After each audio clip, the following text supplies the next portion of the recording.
So what if the worst insomnia of your life and that random aching tension in your jaw right now aren't actually signs that you're stressed out? Right, which is what we always assume. Exactly. What if it's actual proof that you're about to get exactly what you've been asking for? Like you feel this heavy, bone-deep exhaustion that a solid 3-hour nap barely touches. Oh, yeah. The kind where you just feel heavy. Yeah, you're sitting at your desk, nothing overtly stressful is happening, yet you realize your teeth are clenched so tight it genuinely hurts. So welcome to today's deep dive. Today, we're exploring a deeply specific timeline, culminating on Thursday, May 28th. And our mission today is to look at a really fascinating source text titled The Pre-Blue Moon Gift, Navigating Your Energetic Recalibration. We're going to break down why these bizarre, deeply frustrating symptoms are actually pointing toward a massive recalibration in your life. And, well, it is a completely counterintuitive premise, right? Because our first biological instinct when the body glitches like that is to assume a threat. Right, we panic. Exactly. We immediately run a diagnostic on our lives. We think, am I burning out? Am I getting sick? Or, am I just failing at basic time management? Oh, well, time management guilt is real. Oh, absolutely. But what's fascinating here is the complete reframing of that physical friction. The framework we are unpacking today suggests you aren't broken and you aren't failing. Okay, that's a relief. Yeah, instead, your system is just undergoing a profound energetic clearing. You are essentially like preparing the physical vessel to hold a radically new level of clarity. Okay, let's unpack this timeline though, because to me it feels a bit backwards. How so? Well, if we look at the culture around lunar events, everyone usually focuses on the peak, right? The actual night of the full moon or the blue moon itself to, charge crystals and set intentions. Right, the big event. Yeah, but the premise we're looking at zeroes in almost exclusively on this random Thursday before the blue moon. Why are the 3 days prior treated as the main event? Well, because that is when the demolition happens. Oh, well, demolition. Yeah. Most people completely miss the actual shift because they are waiting for that crescendo you mentioned. But the real work, the arrival of what the text calls the pre-blue moon gift, it actually happens in the shadows just before the peak. Interesting. And we have to be really clear about how this gift operates because this isn't a neatly wrapped present dropping into your lap. Right, it's not a birthday gift. No, it is a disruptive force. It's the kind of energetic wave that actively rearranges your reality. It often strips away things you are clinging to, specifically to carve out the necessary space for something more aligned to fit. So it's essentially rearranging the furniture in your life without asking permission. That is a perfect way to put it. And since we know this shift isn't just, conceptual, but highly physical, we really need to decode what your body is actually trying to tell you. There are 8 distinct red flags mentioned in the text. Let's start with that tight jaw. Yes, the jaw tension is a big one. Because my instinct is always to just say, well, I'm stressed at work. But the mechanics described here link it to the throat and third eye chakras holding back unspoken truth. How does an energetic concept translate into literal physical jaw pain? Well, think about what the jaw does when it's bracing. It clamps shut to stop something from getting out or, to brace for an impact. Right. It's a defense mechanism. Exactly. Physiologically, when you consistently swallow your truth or when you hold back the words you know you need to say, your body stores that resistance. Oh, wow. Yeah, the throat chakra governs expression, and when it gets blocked, the surrounding musculature, so the jaw, the neck, the shoulders, they physically lock down to act as a dam for that unexpressed energy. It's your body physically clamping down on unspoken realities. So it's a literal holding pattern. Very much so. That makes a lot of sense. And that maps perfectly onto the second signal we need to cover, which is heavy eyes. And I don't mean just needing a nap. Right, it's deeper than that. Yeah, the concept here is that your eyes act as energetic receptors, not just like optical lenses. When you are going through a paradigm shift, adjusting to a completely new reality. Or seeing a truth you've been blind to. Exactly. Your brain and your optic nerves are working overtime to process that new frequency. Yes. It is cognitive dissonance manifesting as physical fatigue. Okay, wait, explain that a bit more. Well, think of it like this. If you walk out of a pitch black movie theater right into the glaring midday sun, what happens? Oh, your eyes water, you squint, it actually hurts. Exactly, you feel a physical ache. But that isn't a failure of your vision, right? Right, it's just too bright. Exactly. Your receptors are just overwhelmed by the sudden influx of light. When your worldview is expanded, expanding rapidly, your energetic receptors experience that exact same overwhelm. They need to close. They need darkness to integrate the new light they're processing. That makes so much sense. Which naturally brings us to the third one, the bone-tired exhaustion that seems to underline all of this. Oh, the exhaustion is huge. I really love the analogy the source uses here about a smartphone getting a massive OS update. Yes, the phone analogy is brilliant. Like when your phone is downloading a fundamentally new operating system, it runs hot, the battery drains in half the time. If you try to open a heavy app while the core system is rewriting itself, the phone just freezes or it crashes. Right. It just can't handle both. And that feels incredibly validating to read. You're exhausted because your body is literally running a massive background program. And that is precisely why trying to push through the fatigue backfires so spectacularly. So chugging 3 coffees won't help. Unfortunately, no. You cannot caffeine your way out of a foundational system update. You really just have to let the hardware reboot. Yeah, that makes sense. But the friction comes when we look at the behavioral cues, because they seem to kind of contradict that total exhaustion. You're talking about the 3 a.m. energy bursts. Yes. And I struggle with this one, honestly, because my logical, cynical brain immediately says, no, you're waking up at 3 a.m. because you drank an iced coffee at 4 p.m. or because your sleep hygiene is terrible. Sure, which is fair.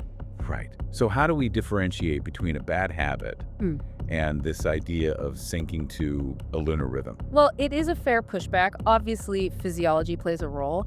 But if your sleep hygiene hasn't changed and you are suddenly jolting awake at 3 a.m. with this crystal clarity, we have to look at the friction between solar and lunar rhythms. The solar versus lunar. Right. Solar rhythm is our 9 to 5. It's logic. It's the loud ambient noise of daily survival. Lunar rhythm, on the other hand, operates underneath that. That's quieter. Much quieter. And in the pre-blue moon window, the ambient solar noise drops. The veil between your conscious and subconscious minds actually thins out. Oh, I see. Yeah, so you aren't waking up because of caffeine. You are waking up because the interference is gone and your internal guidance system is finally loud enough to jolt you out of REM sleep. It's literally the only time you can get a signal through without the noise. Exactly. Okay, wow. And speaking of things forcing their way out, there's the behavioral symptom of random tears. Yes, the unprovoked crying. Right. You're just driving or making dinner, and suddenly you are crying. Not from an acute sadness, but the text describes it as a somatic release, like releasing accumulated unexpressed energy. It's basically a ledger. A ledger. Yeah, the body is keeping a ledger of all the times you compromised your boundaries just to keep the peace. And during this window, it is finally purging that ledger. Okay, but if we follow this thread from the physical to the emotional cues, we hit a set of symptoms that I think are far more frustrating than just crying in traffic. Ah, yes. Yeah. You are referring to the emotional triad. Yes. The quiet dissatisfaction with the life you've outgrown, that strange sense of anticipation, and the worst, one fleeting motivation. The fleeting motivation is a tricky one. It's the one that really gets me. Like, if I get a massive, undeniable surge of motivation to change my life at 9 a.m., Right. and it is entirely gone by 2 p.m. Poof, gone. Yeah. Yeah. Doesn't that just mean I'm flaky or undisciplined? I mean, shouldn't I judge myself for lacking the follow-through? It is incredibly common to weaponize that against ourselves. We assume discipline is a straight line. Right, that you just have to power through. Exactly. But the mechanism at play here is entirely different. The text reframes this beautifully. Your nervous system is currently modulating between expansion and contraction. Modulating, okay. Yeah, it cannot safely hold that new high-frequency motivation for a sustained period yet. If it did, your system would fry. Oh, wow. So it's basically giving me a free trial of the future. That is a perfect way to put it. It is giving you glimpses to stretch your capacity. It surges, it lets you taste the frequency of where you are heading, and then it pulls back. To let me rest. Yes, to let your physical body rest and integrate. It is training your capacity, not demanding relentless, immediate action. Okay, so if our nervous system is constantly yo-yoing between these frequencies, the physical exhaustion, the 3 a.m. wake-ups, the sudden surges of motivation, that has to take a massive psychological toll. Oh, absolutely. It's heavy. Because we aren't just carrying physical fatigue, we're carrying the weight of all the transitions that haven't quite clicked into place yet. Which brings up one of the most vital concepts in this entire framework, the idea of, quote, stored effort. Stored effort. I love this part. It's so important. Think about the past few years.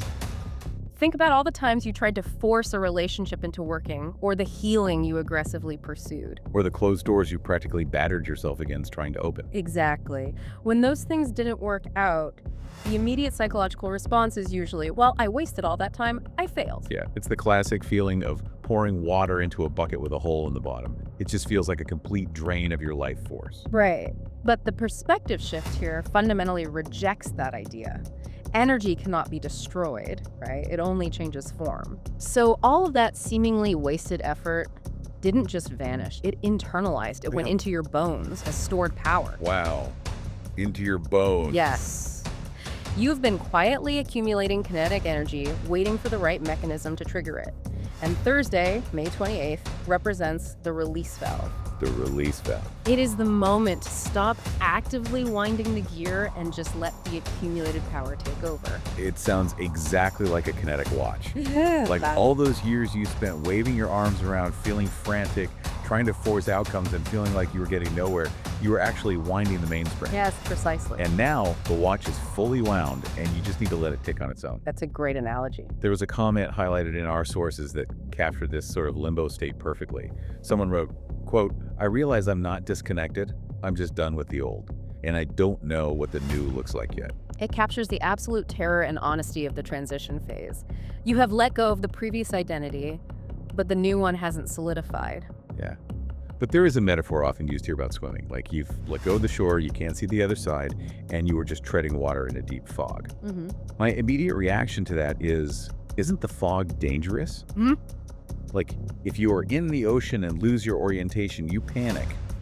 Shouldn't the goal be to swim out of the fog as fast as humanly possible to find solid ground? Well, if we connect this to the bigger picture, rushing is the exact wrong move. Really? Yes. If you rely purely on survival instinct, sure, you swim frantically in any direction just to feel ground under your feet.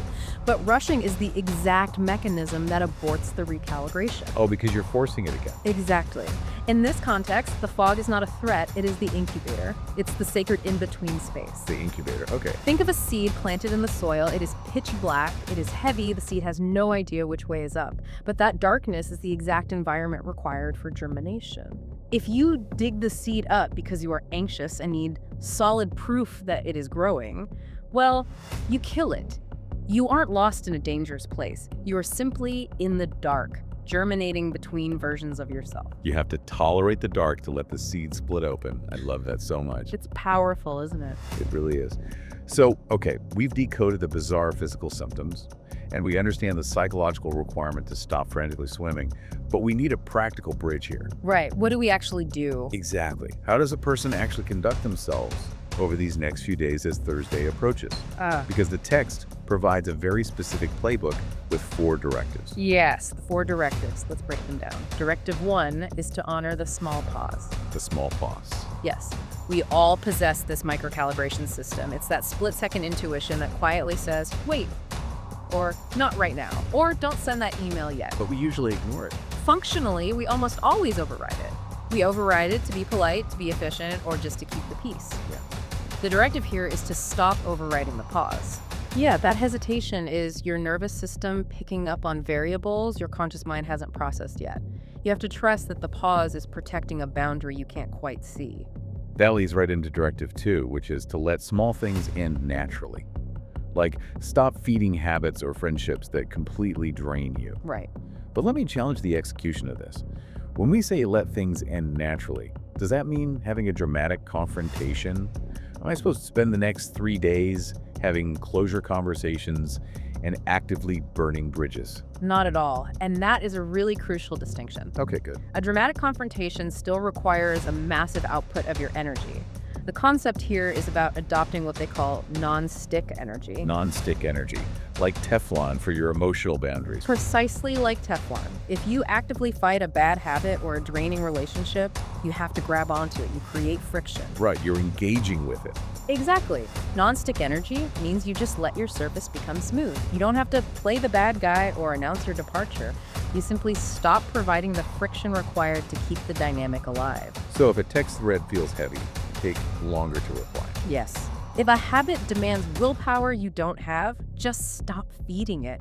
Let the things that are already starving fall away of their own dead weight. You're just removing the oxygen from the room. That is so freeing. It really is. Okay, so directive 3 moves from letting go to taking action, but it's beautifully scaled down.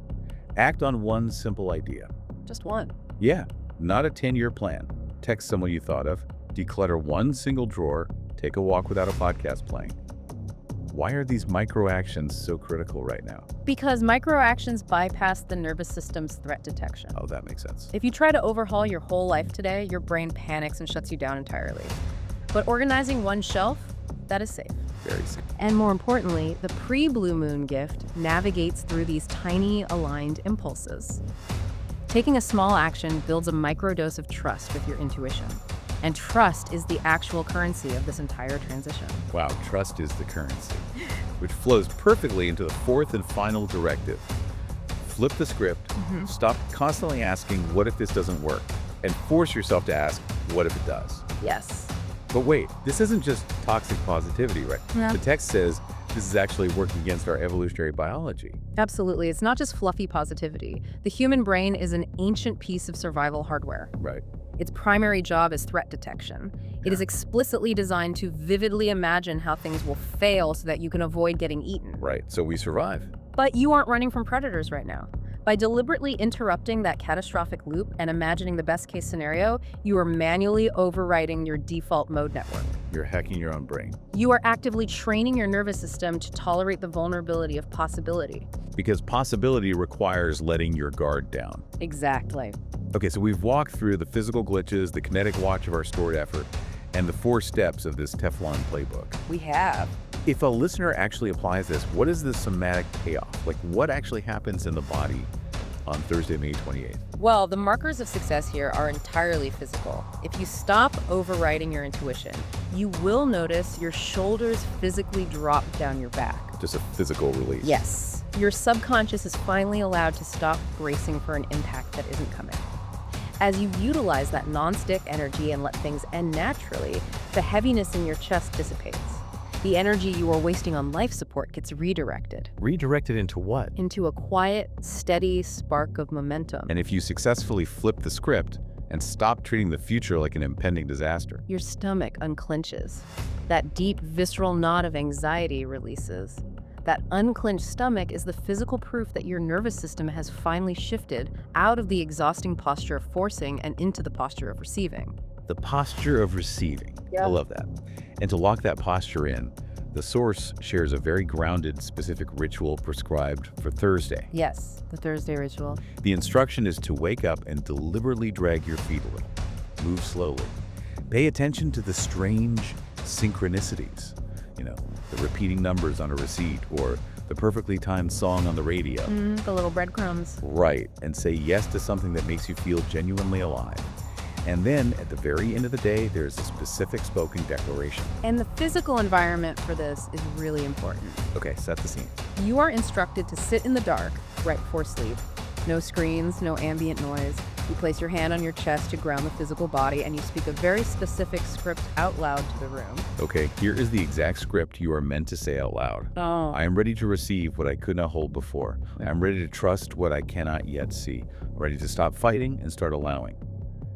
And I give myself permission to be happy, not someday. Yeah. Now. Speaking it aloud in the dark is the final step of the integration.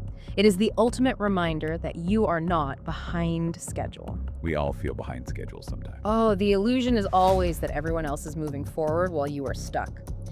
But the text reminds us that every brutal hardship, every time you had to rebuild yourself from scratch, every delay, none of it was a punishment. It was training. Exactly. It was the resistance training required to build the structural integrity of your life. It was building your capacity so you wouldn't shatter under the sheer weight of this impending gift. Which leaves us with one final lingering thought to examine as we close out today's deep dive. We started by looking at all the ways your body feels like it's failing you.